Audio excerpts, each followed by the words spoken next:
And welcome to Chapter 10, focusing on e-commerce, digital markets, and digital goods. We first discuss what e-commerce is and what the state of e-commerce is today.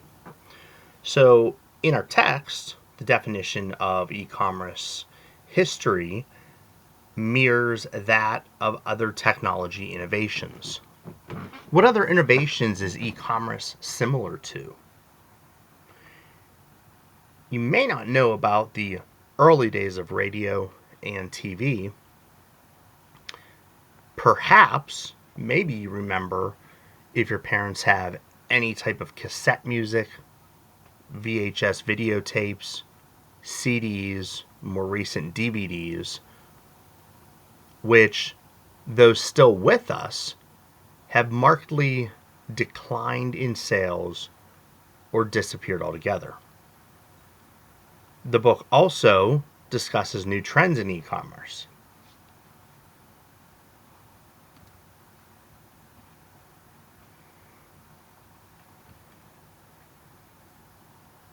Retail e-commerce revenues grew 15 to 25% per year until the recession of 2008 and 2009, when they slowed measurably.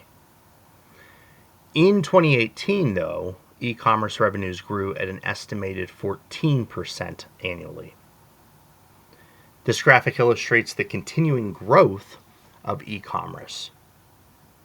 E-commerce revenues grew 15 to 25% again until that recession, when they slowed measurably to a small positive number around 3% in 2009. This was much better than traditional retail commerce, which actually shrank in that recession. E-commerce began growing again after 2009 at more than 10%, several times the growth of all retail sales. Here we introduce the unique features of the internet. These features explain why e-commerce ultimately has grown so quickly. Because of the unique nature of the internet and e-commerce, which are richer and more powerful than previous technology revolutions such as radio and television.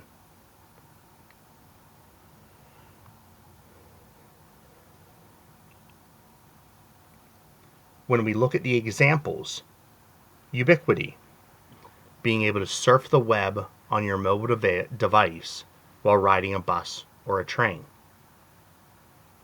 Global reach, being able to buy products from another country. Universal standards, being able to exchange files with someone else anywhere in the world. And lastly, richness, thinking about YouTube as an example.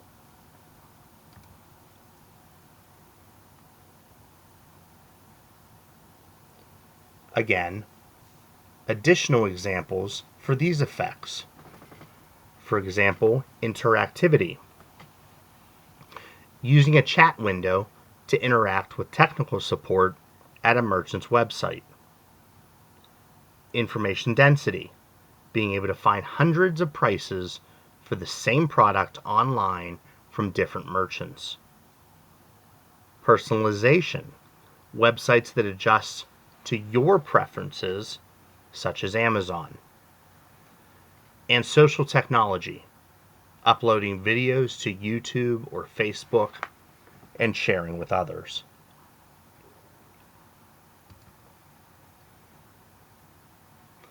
Here we introduce digital markets and the effects of digital markets on the ways companies conduct business. Would you be able to define the terms listed here and explain how each of these effects are created by digital markets?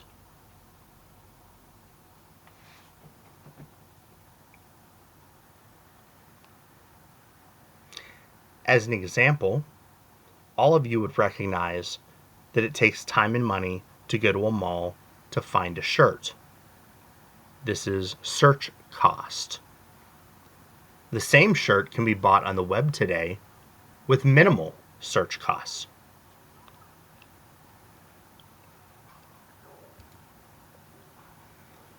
The typical distribution channel has several intermediary layers, each of which adds to the final cost of a product, such as a sweater.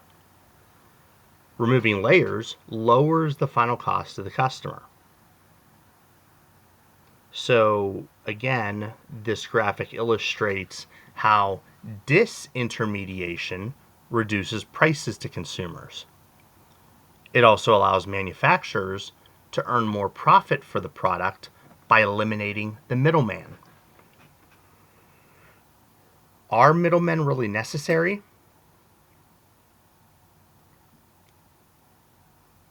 Walmart is, for instance, a distributor and retailer. Do they provide an important function? Why can't manufacturers just ignore Walmart and sell directly to the customer? Even though market disintermediation sounds like a good thing because costs go down and prices go down, for the most part, manufacturers kept their distribution partners and channel. Walmart is still needed by manufacturers such as Procter & Gamble to sell soap.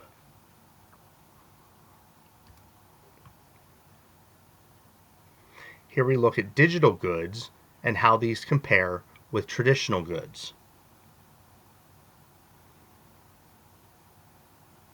How has your purchase of digital goods changed over the past 5 years?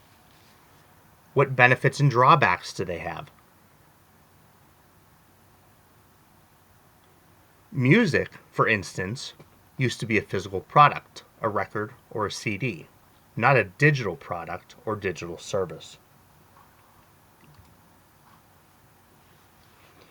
Here we introduce the types of e-commerce. B2C, B2B, and C2C e-commerce are categorized according to the nature of the participants.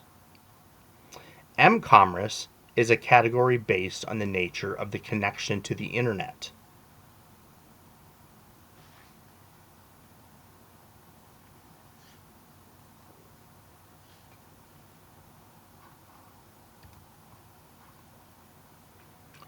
This slide discusses new business models that are enabled by the internet and e-commerce.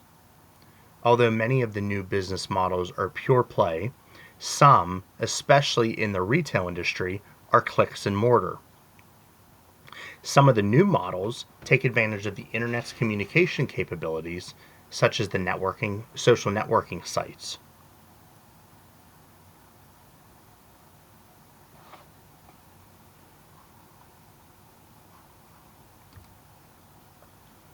Here, we look at the various revenue models that are used by e-commerce companies.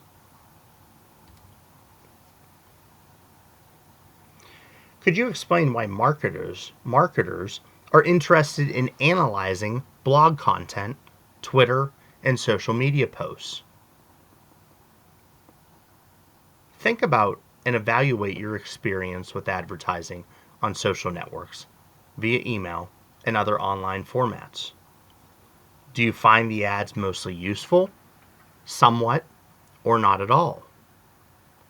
Do you believe social ads are effectively targeted at you and relevant?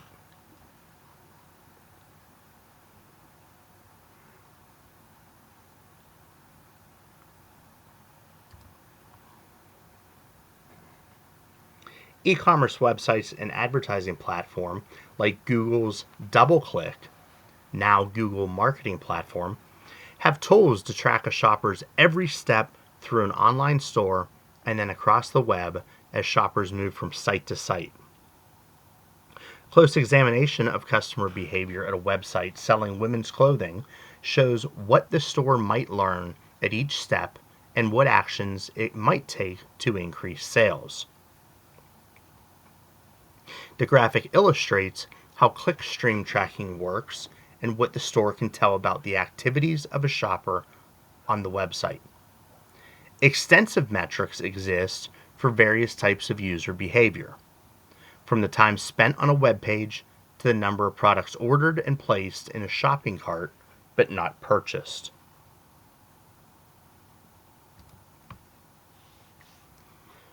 Firms can create unique, personalized web pages that display content or ads for products or services of special interest to individual users, improving the customer experience and creating additional value. Here, we look at how some of the types of personalization that clickstream tracking can make possible. Have you found suggestions made by a website useful in your experience? You can go to Amazon.com and illustrate how recommender systems work. Search for a product, then scroll to the bottom of the page where Amazon's recommender will tell you what other people who looked at the current page actually bought. Netflix is also an excellent site to demonstrate personalization.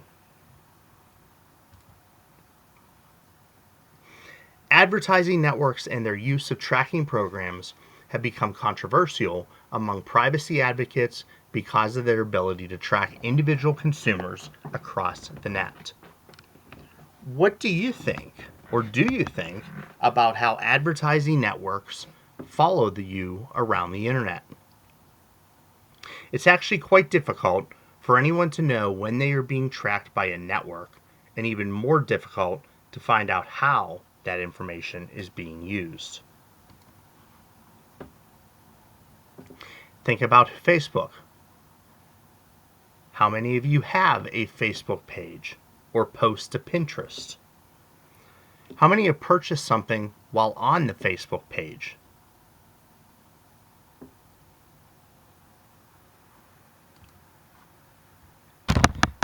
Facebook's social network grew rapidly and now reaches over 2 billion people worldwide, with 210 million in the US alone. LinkedIn has 500 million monthly visitors. LinkedIn is the largest professional and business social network that members often use to recruit employees and find jobs.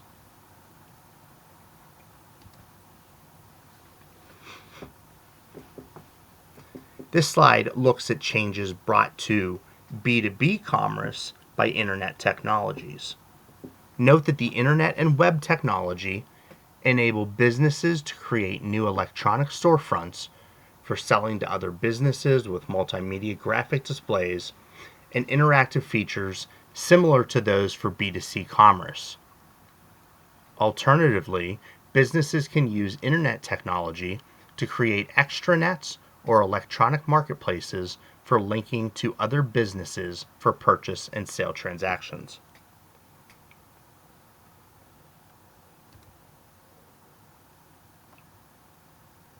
Now, we will look at EDI, or Electronic Data Interchange. Companies use EDI to automate transactions for B2B e-commerce and continuous inventory replenishment. Suppliers can automatically send data about shipments to purchasing firms. The purchasing firms can use EDI to provide production and inventory requirements and payment data to suppliers.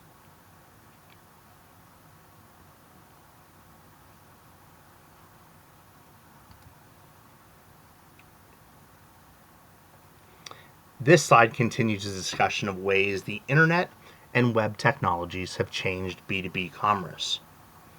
One way is in using an extranet to link to the firm's suppliers.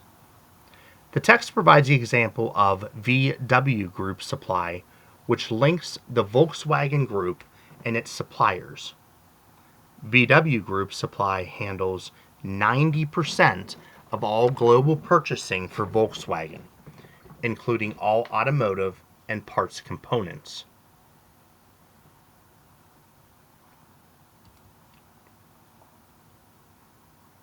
A private industrial network, also known as a private exchange, links a firm to its suppliers, distributors, and other key business partners for efficient supply chain management and other collaborative commerce activities.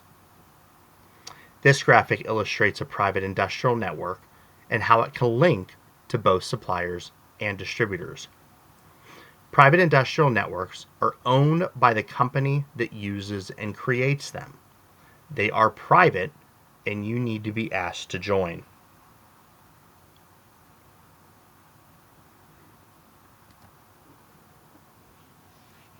Net marketplaces are online marketplaces where multiple buyers can purchase from multiple sellers.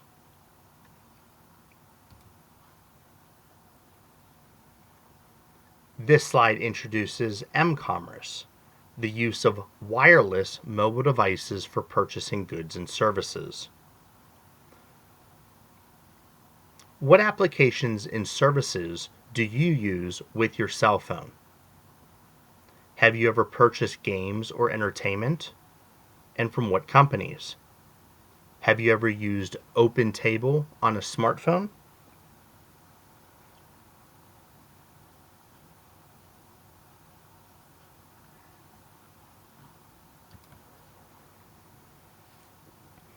Mobile e-commerce is the fastest growing type of B2C e-commerce. By 2021, m-commerce sales are expected to account for 54% of total e-commerce sales. Google Maps is arguably the most common example of location-based services.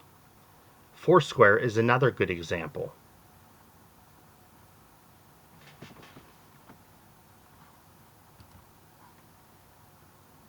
And here we look at additional examples.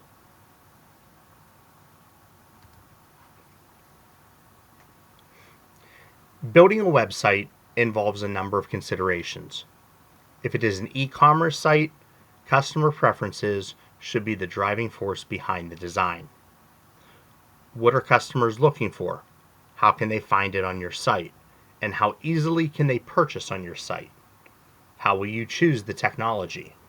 What about your site's information policy? What's that? If you don't know, your customers will surely expect you to know. And finally, an e-commerce presence requires firms to consider the 4 types of presence with specific platforms and activities associated with each. Next, we come to Chapter 11 next week.